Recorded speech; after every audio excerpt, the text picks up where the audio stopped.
Good. Recording started.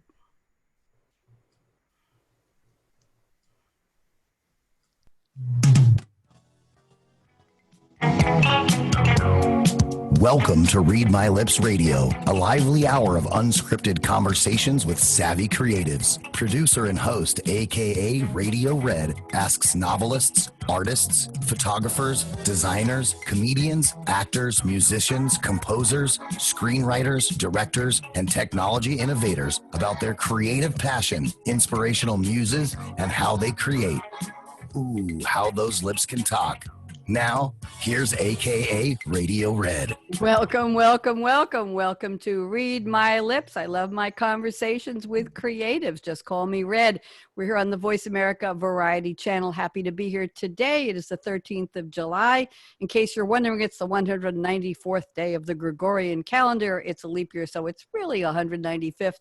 And there are 171 days left to the end of 2020. Personally, I can't wait to get this year over with. So as I like to say, if you have something favorite you want to drink, imbibe, whatever is in it at the end of the year, the minute your local liquor store opens, or just order something online, get it now because there's going to be a rush for good stuff for New Year's Eve. This is the show where I talk to all those good creatives. That was the voice of Ryan Treasure, the VP of everything. I call him VP of Technology and Operations at Voice America, and my good friend.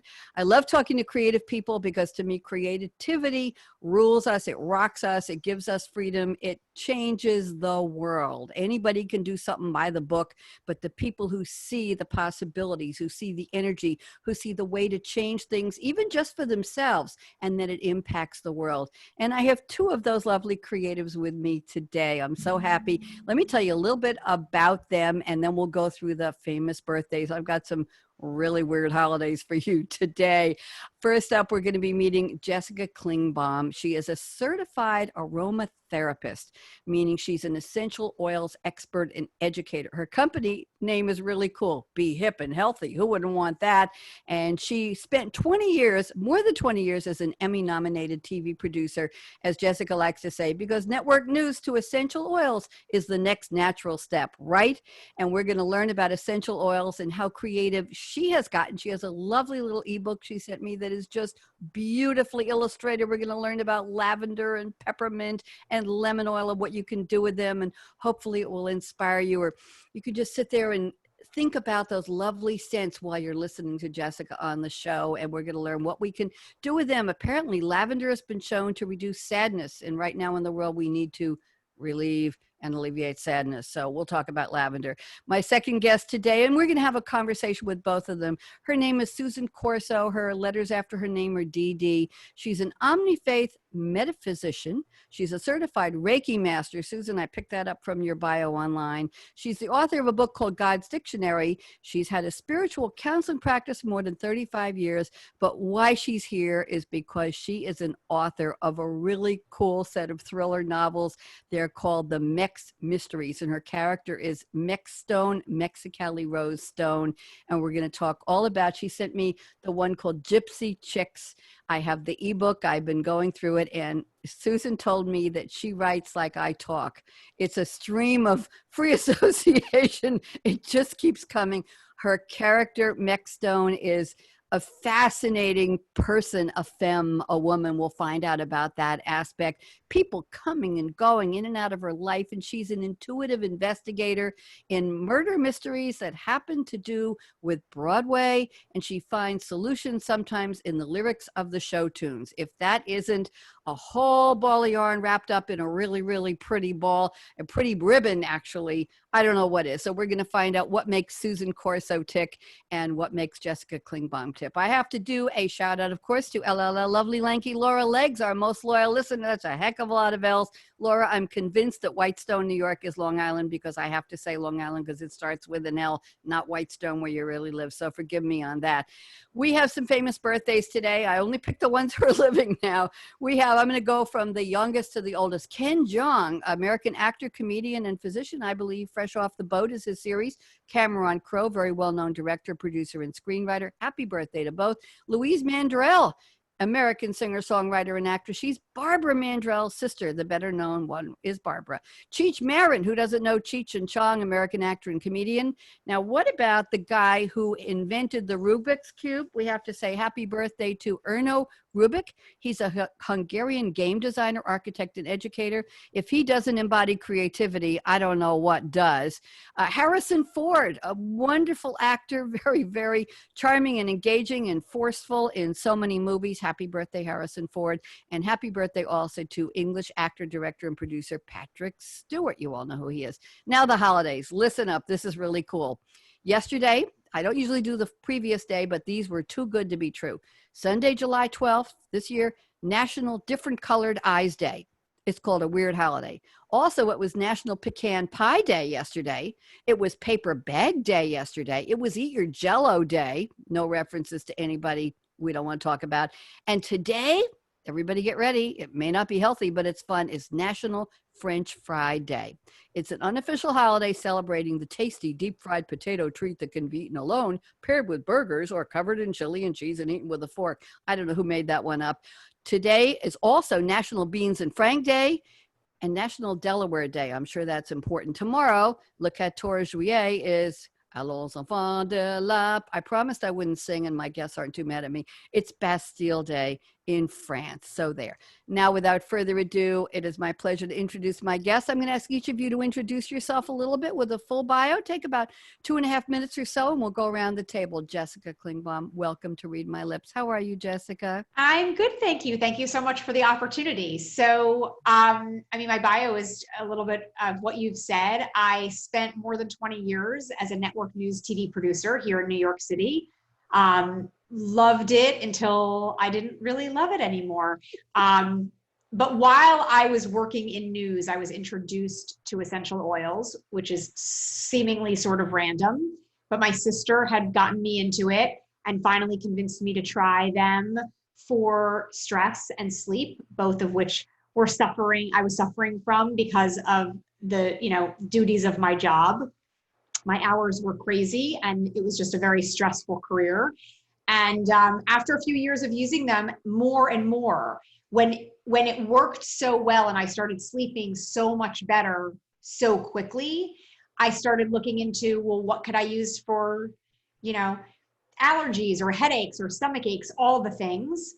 And after a few years, I decided that I was more passionate about that than I actually was about the content of the shows that I was running. And ended up leaving my job, became a certified aromatherapist, as you mentioned, and now basically just share the power and benefits of essential oils with people who have heard the expression and the words essential oils, but literally have no idea what they are, what they can do, and what you can use them for. My guess is that you love your work. Is that true, Jessica? That is true. That is true for so many different reasons. But mostly because I feel like I have all of these things at my fingertips that I already know what the benefits are and can feel the difference for myself, for my family. So it's really wonderful. Do you consider yourself a creative? I do. Do you? I do. I definitely do. Yes. Good.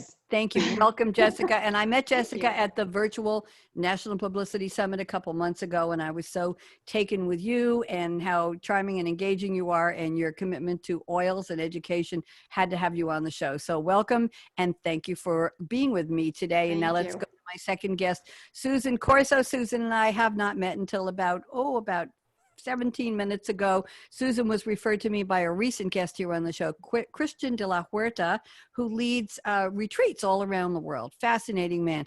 Susan, talk to us. I just gave a little snippet of your bio. Tell us the big stuff in your bio. Who are you? And I hope you consider yourself creative because you embody it. Oh, yes. Oh, yes. Renaissance creative about all kinds of things and all kinds of different things. I've been a spiritual counselor for 35 years, and I never set out to do that, but it happened to me, and I went, oh, well, I guess I better be serious about this. So I too, like you, Red, believe that creativity changes the world, and that each human being is completely made of creativity if we will find it. But we have assigned creativity to the art world. right? To the creative people, the talented people, the ones with the muse, right? So, well, I've been a writer since I was 7. I have the first essay I ever wrote. I was 9 when I wrote it. And it's one of the sentences is, I like to think about fairies and witches. And I still like to think about fairies and witches, except that now I write fiction instead of actual fairies and witches. But I had finished a nonfiction book called Circles of Peace, which was how to apply a practice of peace in difficult situations in your life. And I heard a voice say to me, "Are you going to write my story now?" It was Valentine's Day. And I said, well, I guess so. And 11 days later, there was 350 pages of a novel sitting on my table. And I had to pay someone to dig out my car because I was snowed in. I never set out to write a novel. A novel happened to me. On my way home from the mountains after they dug my car out, I stopped in a Barnes & Noble to go to the ladies' room and saw a book called Scottish Witchcraft Today. Well, the first book was called Oklahoma Hex, and it was about the musical Oklahoma. Scottish Witchcraft Today, I walked past the book on my way to the ladies' room, came back, grabbed the book, and realized that the second book was about Brigadoon. And I went, oh, well, because I thought it was just a one-off. You know, I wasn't intending to be a novelist. Well, now I've written 10 of them, 7 are published. I'm working on the rights for the Legally Bond, it's called, the 8th one. And I take different scenarios with musicals and find the creativity that's already in them, but the spiritual meaning underneath all of that. Thank you, Susan. Fascinating question for you. What is your relationship to Broadway? You're writing about mysteries that are involved with it. You find the creativity.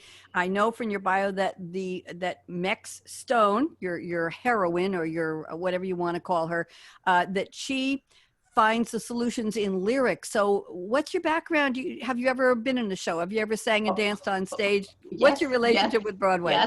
Yes. I was the original New York employee for Cameron Mackintosh. And Cameron Mackintosh produced Cats and Les Miserables and Miss Saigon and big Broadway musicals. I worked on Broadway. I worked on Little Shop of Horrors. I worked on all kinds of big shows. And I knew that I was intuitive from the time I was a child, but I spent a long, long time trying not to be, because it's kind of hard to be intuitive when you see energy around people all the time. And I've learned over the years to turn it off. But when I was younger, I couldn't turn it off. So I would know what was happening in a person's life and whose boyfriend had broken up with them. And I mean, it was crazy. So I worked on Broadway, absolutely loved it, have always loved musicals. And when it was time for my intuition to come roaring back into my life, I was 25. And it was like the barn doors in Kansas blew wide open. I mean, I didn't know what had happened to me. And then suddenly people started coming to me and saying, can you help me with this? Can you help me with that? I have an audition and I have a sore throat. Can you help me not have a sore throat so that I can go to my audition? Sure. I didn't know how I did it. I did, though.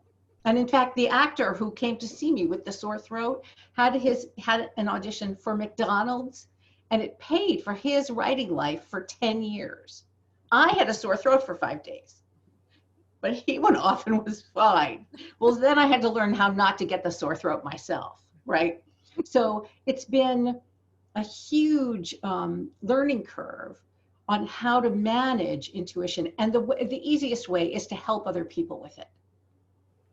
Absolutely fascinating. Susan, I've had other intuitives on my shows over the years, and I've heard a similar story. They discovered it when they were very young. They hid it, or they buried it, or they didn't tell their spouse when they were old enough. They didn't want to frighten them away.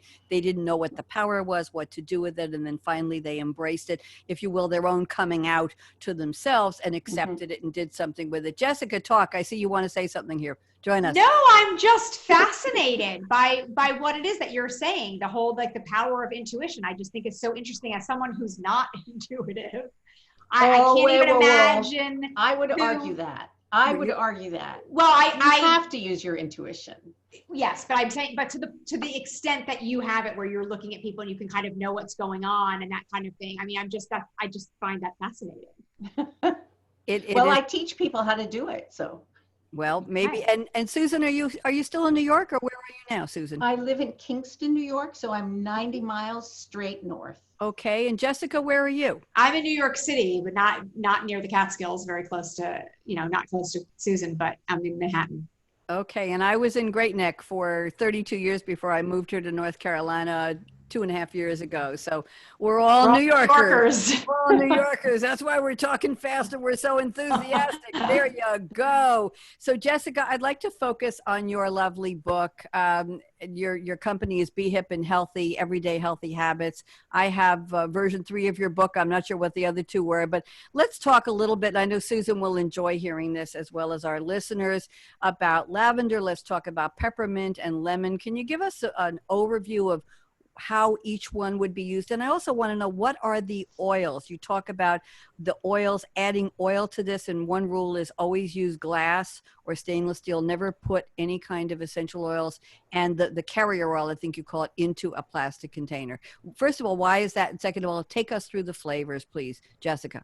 Okay, so, but really quickly, so just so that, people have a little bit of an understanding, essential oils, when you use those words, really all it is extracts from plants, and different plants have different chemical properties that we learned about in, 3rd or 4th grade. And those properties are basically a plant's immune system. And it's what we talk about when we talk about essential oils. Different plants have different properties. That's why different essential oils have different properties and do different things. That's why you would use different oils for different things. So that was there are a lot of different things in those questions that you asked. The first one with regards to a carrier oil is because some people have sensitive skin.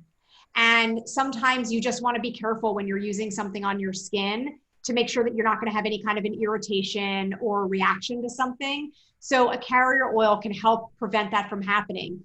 The mistake that people believe is that by using a carrier oil, it dilutes the efficacy of the benefits of the essential oils. That's not, in fact, the case. What it does is it prevents more of a barrier on your skin. So it allows the oils to absorb more slowly. And with a slower absorption rate, there's just less of a chance of an irritation or a reaction to it. So a fractionated coconut oil is my favorite kind of a carrier oil to use. The reason is because it's gone through a process of fractionation. That means it's liquid even at room temperature. So anyone who cooks, or anytime someone's used coconut oil, it's generally a solid. So fractionated coconut oil is liquid all the time, and it has no smell. So it doesn't compete with the scent of any of the oils. It's thin, it's not greasy, it's a great carrier oil to use. If someone doesn't have it, they can use jojoba oil, they can use grapeseed oil. There are lots of different carrier oil options. The reason why you don't want to use plastic, I should specify, if you went to the grocery store and you bought like a Poland Spring bottle, that kind of plastic, versus a plastic, water bottle that you're using that's a specific kind of plastic, you want, but preferably glass is best, because essential oils are extremely potent and pure. They're generally 50 to 70 times more powerful than herbs.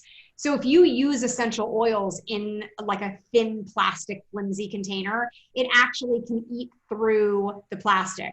So you really want to be careful, and you really want to use glass containers and glass bottles, or you can use stainless steel water bottles, that kind of thing. And then, like I said before, different oils have different properties. And so the reason why you would use a peppermint oil, which would be amazing for energy and to wake you up, and for headaches, that's totally different than a citrus oil like lemon, which is going to help uplift you emotionally. Citrus oils actually can cheer us up. The whole idea of essential oils and why they work is because our sense of smell is so powerful, and it helps control everything that's going on in our bodies. The science behind it, people may not necessarily be that interested in. They pass through the limbic system in your brain, but your limbic system is what controls your breathing, your stress levels, your the way that you eat, literally everything. And so when you walk by an Italian restaurant and you smell, pizza or garlic and your mouth starts watering, that's an involuntary reaction, right? Or when you walk into a spa and 2 seconds before you were standing on a busy street and you're all frazzled and you walk inside and you think, oh, I'm so relaxed now. This is so zen. It's sending signals to your brain, the scent that's in there, and it's saying, calm down now.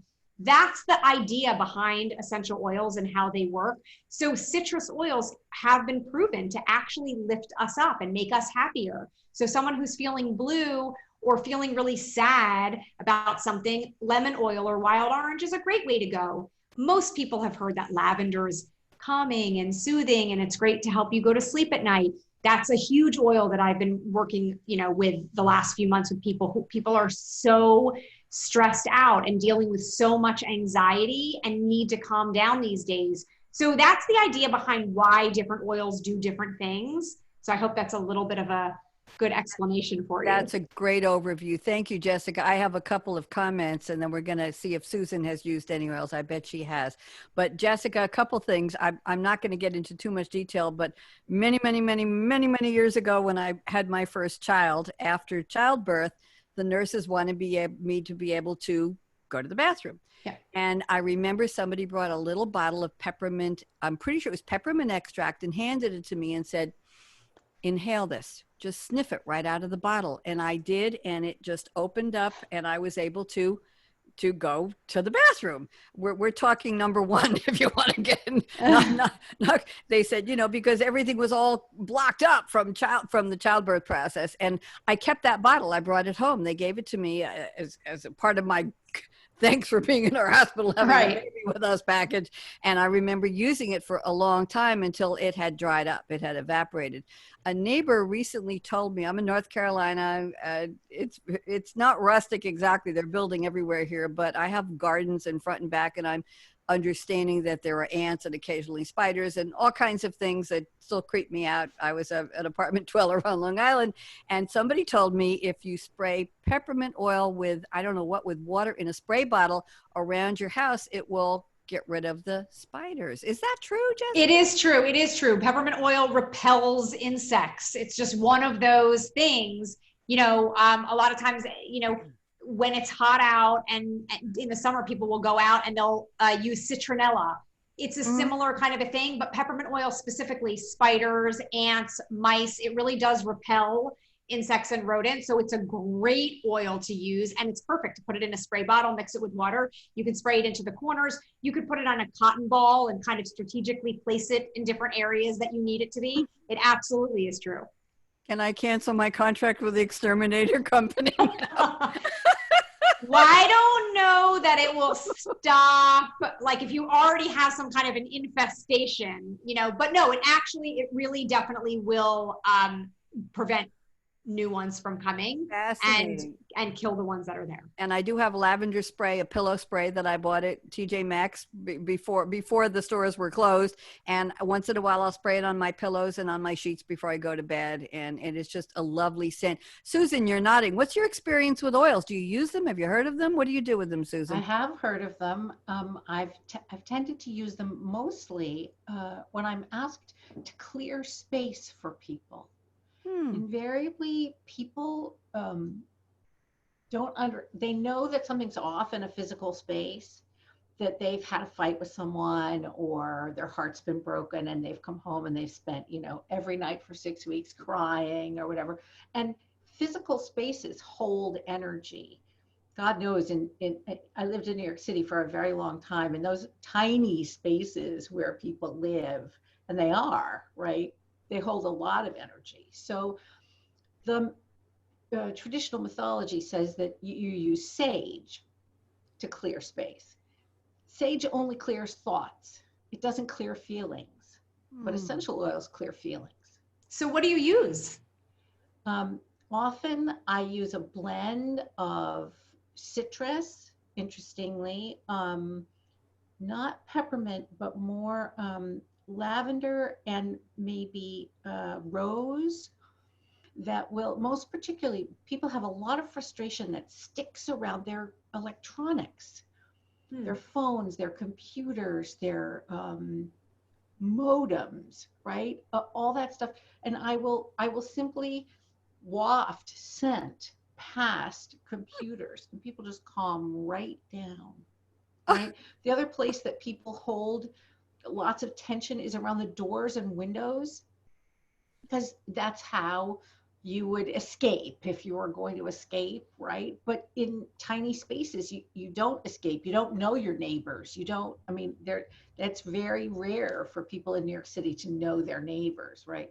So really interesting to me that will clear space. I also have used peppermint to banish energy, to like if someone feels haunted, if someone feels frightened, or I've had people hired me to break a curse for them once.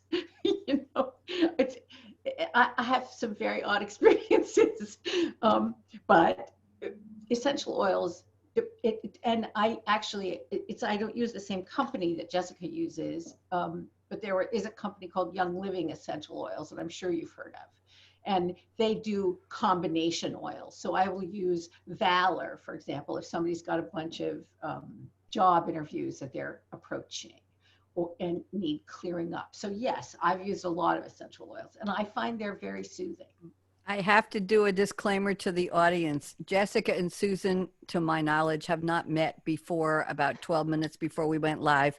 This conversation is not rehearsed. I never asked Susan or told her about Jessica other than in the promo where she saw it. Jessica had no idea that Susan was a user of essential oils. I didn't know. And that's why I love these unscripted conversations with my creatives, because we never know where we will go. There's always, I used to say, there's always a thread, a common thread of an experience or of a creative passion or what somebody is doing or thinking or feeling or where they've been or where they grew up. There's always something I find with people who never met before. That's why I don't script these shows. That's why I don't do a prep call for these shows. I just cherish the live conversation. So I'm almost had goosebumps when you start talking about oil, Sarah, Susan, because of what Jessica said. I'm saying, wait a minute, she's experienced. Really? And Jessica's eyes were just popping out. Wow. So, you should know that Jessica did not pay me. That's right. That's right. Sure That's right. And Jessica, were you surprised? Let me put you back on speaker. Jessica, were you surprised by what Susan said about how she uses oils? What was your reaction? No, I'm not that surprised. I mean, I was curious to know which oils she's using. I don't have often people asking me like what oils to use to clear space. So if and when I ever do, at least I have, some recommendations there. But no, I think that given the experience that I have and hearing a little bit about Susan's background, I did have some thoughts that she probably had some experience with essential oils, but not knowing to the extent. And definitely find that it's so interesting if that's how you're using them. Well, I had no clue, and I felt I was taking a slight risk by putting Susan on the spot. That's no. Totally worth it. So I will do that sometimes. I don't want to pressure a guest, but I said, Susan, what's your experience? I just had a feeling she would say something, but I had no clue. That's why I love my conversations with my creatives, because we just never know where they're going to go. Now we're going to focus our attention. Jessica, thank you for that. I don't know whether people call it a primer or a primer, and we will talk a little bit more. Susan, I want to focus on your book. Susan, with your permission, may I read the first two very short paragraphs in Gypsy Chicks? Of course. Is that, or do you want to read them? May I? No, you read them. Okay, this will give my listeners a little bit of a taste, as we say in certain parts of the world, of Vorspeise. Jessica knows that. Susan knows that too. They're smiling. I'm on Zoom. I can see these beautiful ladies and you can't, but I can see them and you can hear their enthusiasm and their passion and their voices. So here's what the book starts with. Live and let live, as they say in AA. Judgment is the great gift and the great bugaboo of the human experience. How irritating is that? I'm over judging other people for the most part, knowing full well where that lands me. Oh no, it's not judging others that's the problem. It's judging and damning myself that's on deck for serious soul searching. Ouch is the short form. The afternoon was drowsy, humid. I sat on the crimson sofa, half in and half out of nap, meditation, an alpha state. Not a creature was stirring, not even a mouse, and I had an ache in my heart. Susan, this is just a beautiful way. Jessica, you get the idea. It's a beautiful way to start a book. Susan, so now, and I read this a couple weeks ago when you first sent it to me, and I thought, oh my God, I can't even follow it. I don't know who people are and what's going on. You've got Seraphine, and you've got Xenophobia, and you've got Gareth, and you've got Daniel and Oliver and Patience, and you've got the cats. And the pink room, I wanted to redecorate my house after I read about the pink room. And my living room is almost all red, but I wanted to do more. So Susan, tell us a little bit about how do you write these? You talked about Broadway and your experience, but how do you weave these thoughts? I know you said a book appeared, 350 pages, and it just almost wrote itself. And I'm a playwright a little bit too, and I know how that happens. But when does it come to you? And by the way, the title of this episode, I forgot to say in the beginning, is called When the Creative Muse, okay, Open the Damn Door When the Creative Muse Knocks. That's the title. And I did it because I thought, because of the two of you, the creative muse has knocked in your lives, and here we are. So sorry about that. I didn't even write it down, but I felt it. Susan, how do you do this? What do you sit down with your essential oils and say, I'm going to write a book? What do you do? No, sorry about that. No, what I do is this. Every single book has a social issue in it, a romantic issue in it, and a spiritual practice in it. And what I set out to do when I started writing these books, and I didn't realize it until long after the first one was written, but was to have spirituality and spiritual teaching be entertaining. We take it. I mean, spirituality is vital, important. I truly believe that everyone needs a spiritual practice. It doesn't matter to me what it is. It matters to me that it is. Fine. If you find God on the golf course, make a tea time. That's how I feel. But which makes me very odd as a minister, which is what the DD is, Doctor of Divinity. Doctor of Divinity. Listen to me. I can't even say my own. It's okay. We're having too much fun. Go ahead. Well, so Mex is a recovering alcoholic. She's an intuitive investigator, and she's the person that the NYPD calls when they're stuck, when they're just, okay. So they do, this is what Mex says about herself, right? The NYPD does just the facts, ma'am. Mex does just the truth, ma'am. So she looks for the truth and makes the facts fit that. Whereas the NYPD looks for the facts, and then they're looking for blame. Mex is never looking for blame. She's always looking for healing. Yes, people get thrown into jail when they murder other people. It's very, very bad karma, right? In Gypsy Chicks, there is a ring of pornographers that she is bound and determined to catch. She's talking to the IRS, she's talking to the feds. It turns out she's working with the feds, and she doesn't even know she's working with the FBI until the very end, when the drag queen stripper lets her know that his name is Darcy, and he's a guy, a straight married guy, who's also a cross-dresser. So it makes people think. It makes people think about, oh, how does spirituality, and you know what, here's what I think it is. I think in the world these days, we're way too busy consuming information. I'm much more interested in the application of information. Fine, be spiritual. You know, Jessica has her essential oils. It would be lovely if they were just in, a cupboard behind her, but they're not. She's applying them. She's using them. We don't do enough using of things to better ourselves.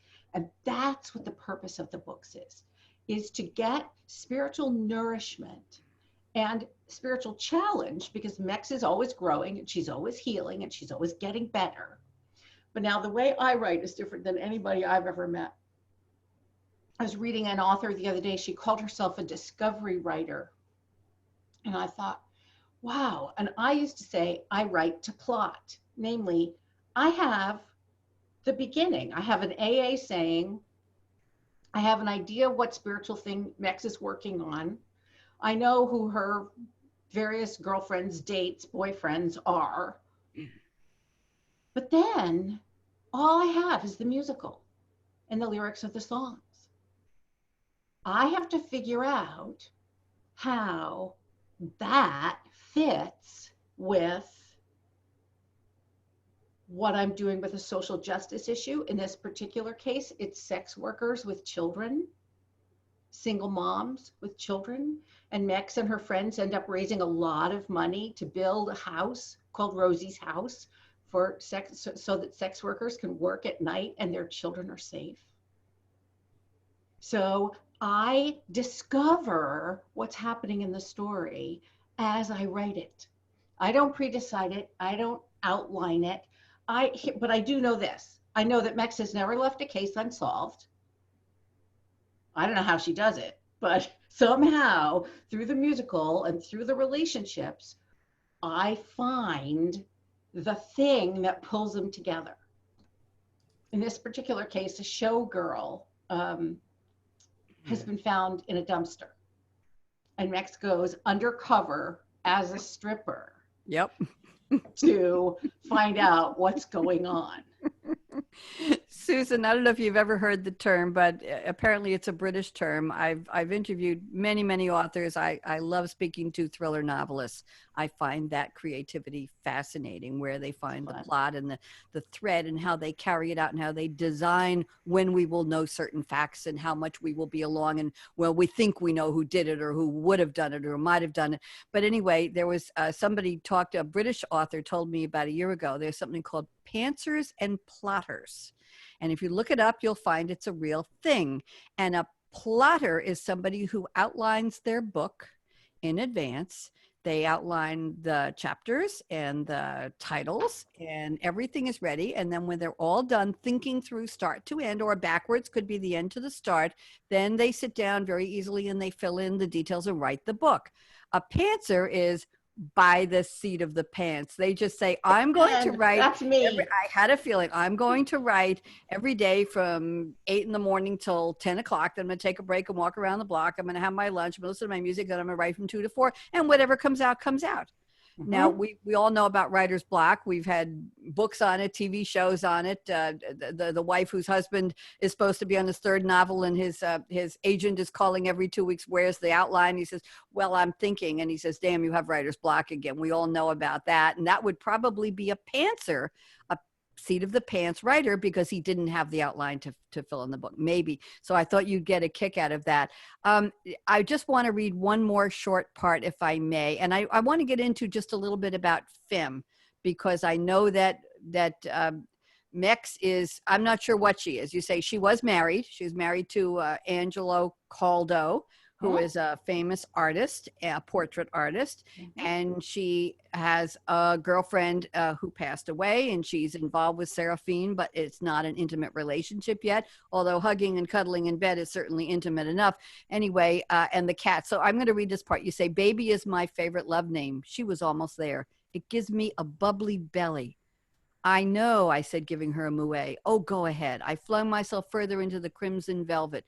Prudence ventured a tentative white paw onto my black-skirted lap, presumably in order to return to her bath. If you're a white cat, there's no better place to bathe in the world than on a black skirt, unless it's a black cashmere bathrobe. Jessica, react to this. You haven't read the book. Jessica, what do you think? Is this crazy good? It's so descriptive. Yes. I mean, it gives you such the visual of what you're saying, which obviously is like whatever, I mean, for myself and probably a lot of people, right? Like what you're looking for in books, that you can kind of really get that vision of exactly what you're talking about and see the room. And I think it's wonderful. It's wonderful. Susan, do you have any training in writing, or this is just comes from your heart and your spiritual side and your counseling over the years? You mean, did I take a class or do I have Yes. it? Yes. No, Did you take a? I didn't think so. no. Okay. I'm curious to know how your publisher, like if you don't know where the book is going, how are you working with them of like what it's going to end up being? Well, Well, once you've done several of them and they've all worked out, Yeah. eventually the demand goes away, right? I used to think that I should know what was going to happen. And I always say in my process, I say, you know what? I do know what's going to happen. She's going to solve the case, right?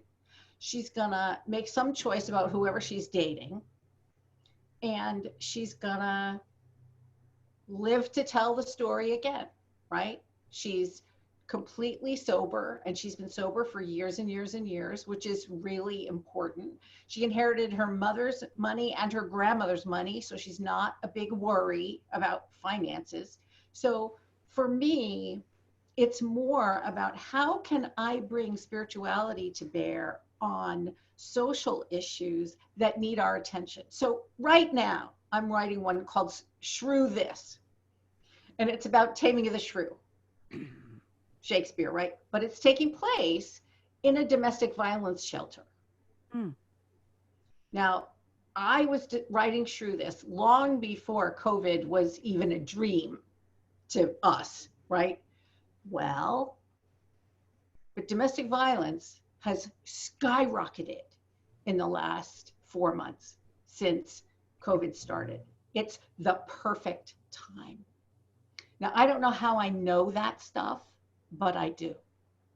That's where my intuition kicks in. The next one after that is called Pippin Requiem. It takes place in prison.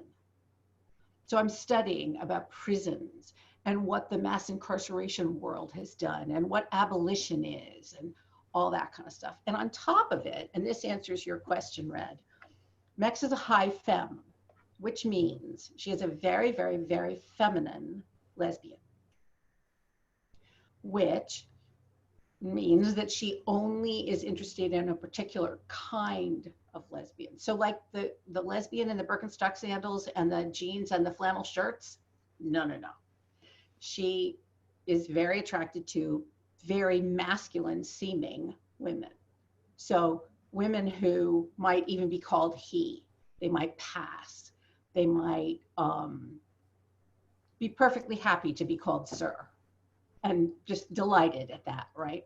So that she's, and she's a high femme. So of course, nobody ever knows she's a lesbian unless she tells them, right? Which is my own experience in my own life, because nobody ever knows about me until I say, yeah, I know.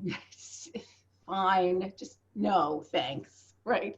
But part of the reason I made her a femme, other than the fact that I am, is that spiritual teachers come everywhere. You don't have to have a collar. I have a collar. I can wear it. I can do all that. I used to call it the bat dress, right? the robe and all that. I can do all that stuff. But you know what? I learn from the newspaper. I learn from life. Yeah, from a young lady who's teaching me about essential oils on a radio show, and then There you go. who knows? Jessica, you're part of her education now. Susan, I'm looking at the clock. We've got 10 minutes till the end. This is certainly flying, but I want to read one more little piece here from the beginning of chapter 4 about food. Jessica was saying how descriptive it is. Well, I'm going to read you a description that's going to make your mouth water. And Jessica, we know that essential oils make people think, and since you said you walk past a restaurant, the garlic or some other scent makes you think, I gave up red meat over 40 years ago, and I still walk by a steak restaurant. I say, oh my God, what did I do?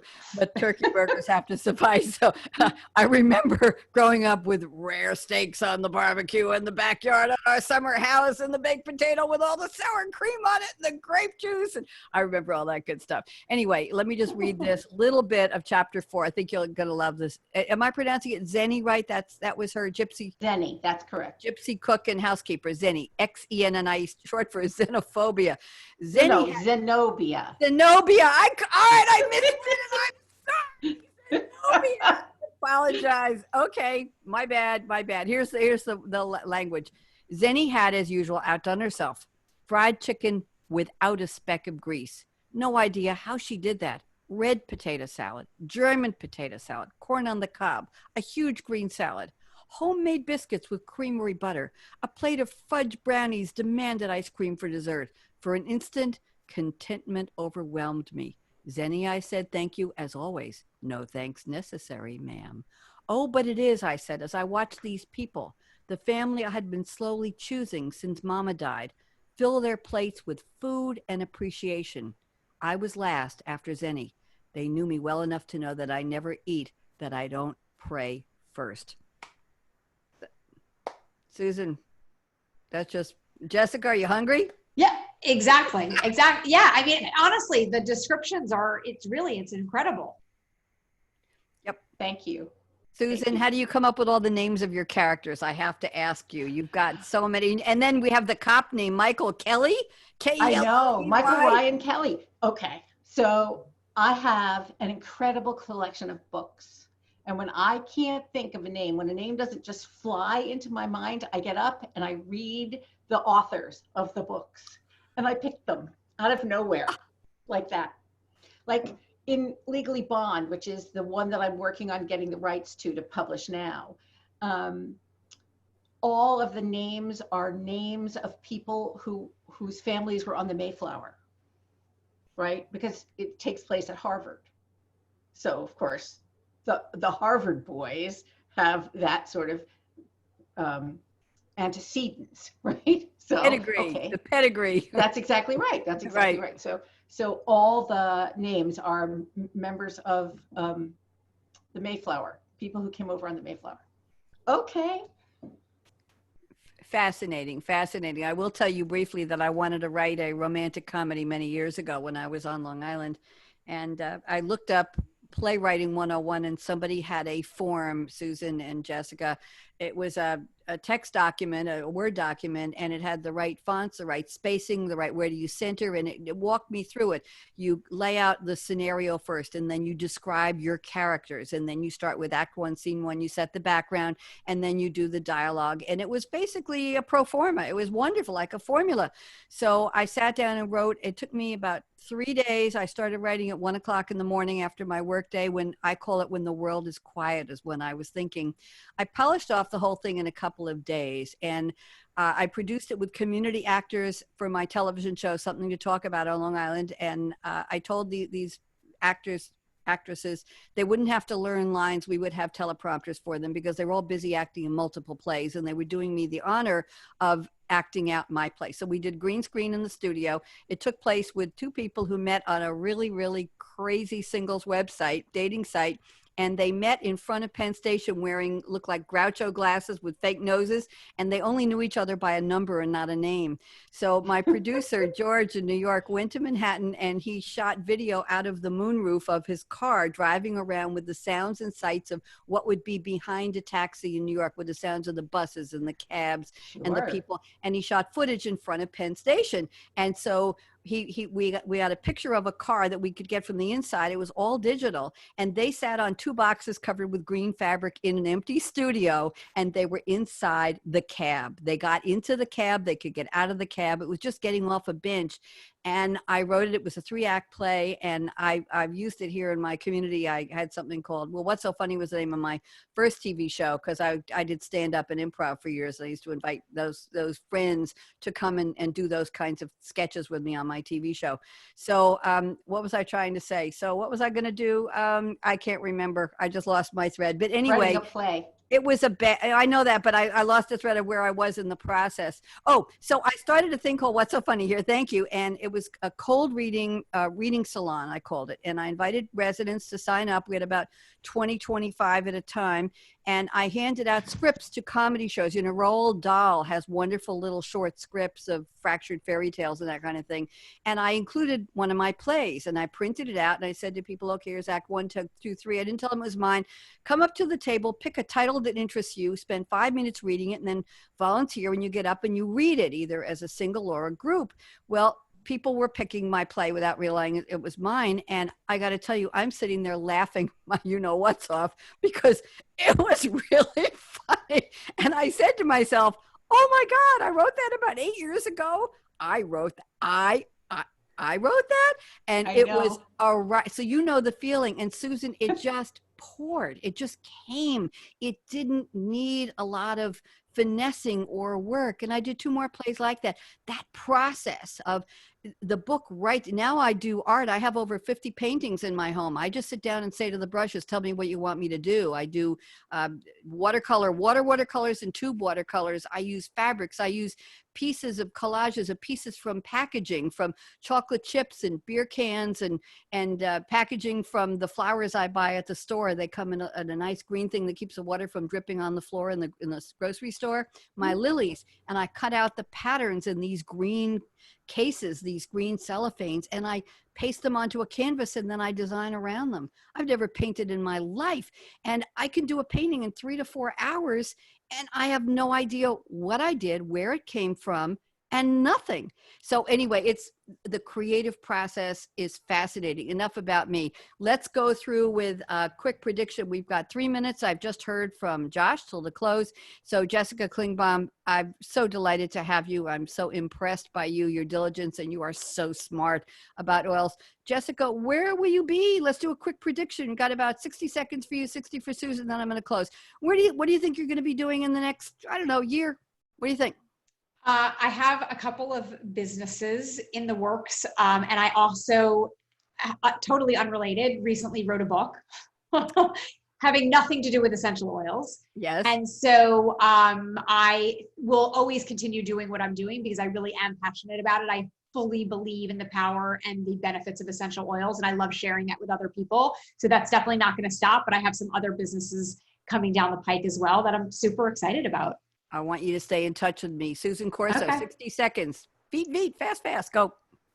I'm in the middle of writing 3 different books at the moment, and I am in the process of putting together a podcast tour to promote MEX more than I ever have before. And this is its inauguration, which is very exciting. And I think that it's time for me to start to do a little more public teaching, which I'm very excited about. Well, thank you both, ladies. It has been such a delight to have you both on. Susan, please thank Christian for referring you to me. I told you I wasn't interested. I didn't have any slots. And then I said, get back to me in the summer. And you did. And I had a cancellation, and here you are. So thank you. Jessica, lovely to meet you. And I want you to both stay in touch. Stay on. We're going to end the show in a minute. Everybody wave. I think we have about 30 seconds left. And we want to do a shout out to Josh at voiceamerica.com Variety Channel. Josh, thank you for being our engineer on Monday nights. I really appreciate you. Jessica Klingbaum, just keep being beautiful, wonderful, smart you. Thank Corso, you. just keep being beautiful, smart, wonderful you. There you go. I think the world of you. I love talking to my creatives, and now you two are my creatives. 30 seconds to go. Let's just wish the world be safe, be smart, make the right decisions, don't take risks. We know it's real, and we want everybody back here for the next show next Monday night. Radio Red signing off. Bye-bye. Wave, ladies. Bye. Bye. All right, you're clear. Great job, everybody. Thank you, Josh. Thank you. Appreciate Thank it. you. I'm going to stop Y'all the have a recording. wonderful night. We'll talk to you Thanks, next time. Josh. Talk to you next week. Don't go away, ladies. I'm going to stop the recording. Okay, stop.